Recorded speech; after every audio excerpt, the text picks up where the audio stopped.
দেখো বাড়িতে আমি শুরু করে দিলাম ধোয়াধুয়ি তো শেষ করার পরে জামা কাপড়গুলো তো মেলতে লাগবো না। তো ওই যে জামা কাপড়গুলো আমি মেলতেছিলাম। আর ঘুরতে গেছিলাম বলতে সেদিন ওই যে নদীর পাড়ের যে ভিডিওটা দেখছিলাম ওইটাই হচ্ছে ঘুরতে যাওয়ার ফুলগাছানা। ওইখান থেকে আইসা এই ভিডিওটার আমার আপলোড দেওয়া হয় নাই, মনেই ছিল না। তো আজকে আবার মনে পড়লো যে এই ভিডিওটা তো আমি দেই নাই, ভিডিওটা আছে ড্রাফটে, তো এটাই আমি দিতেছি। তো মৌসুমি ব্লগে তোমাদের স্বাগত জানাই। তোমরা সবাই কেমন আছো? আমি তো ভালো আছি। জামা কাপড়গুলো মেলতেছি আর ওই দিকে দেখো আকাশটা কত সুন্দর ছিল সেদিনের। আর দুই দিন থেকে আকাশটা এমন অবস্থা যে বৃষ্টির জন্য ঘর থেকে বাইরেই হওয়া যায় না।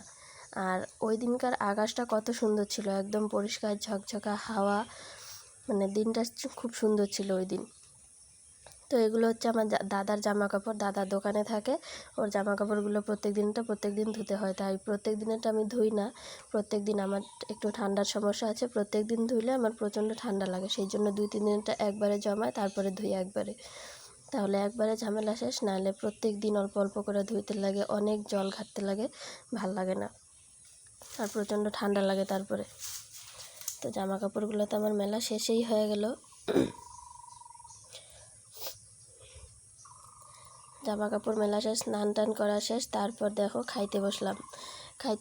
আর মেনুতে ছিল তোমরা জানোই পাট পাতা, মচমচা করে পাট পাতা ভাজা ছিল। তো ওই পাট পাতা ভাজা দিয়েই ভাত খেলাম আজকে।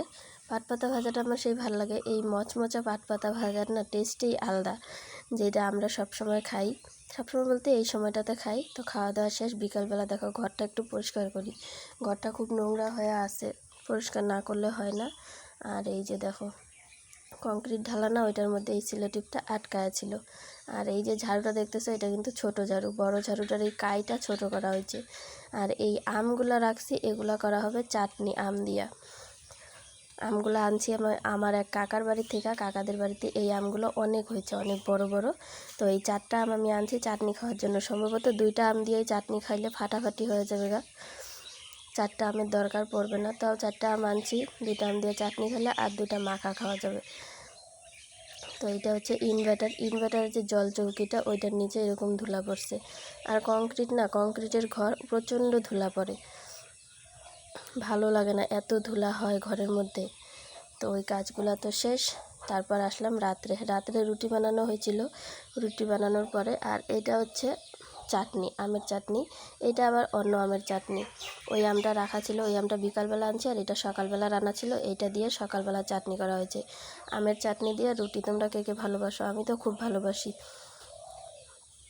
আর এই যে দেখো আমি তো খাইতেই আছি, আমের চাটনি আমার ভীষণ প্রিয়, সদা সর্বদাই আমের চাটনি আমার খুব প্রিয়, ভাত দেওয়া হোক, মুড়ি দেওয়া হোক বা রুটি দেওয়া হোক, সব কিছু দিয়েই আমার খুব প্রিয়।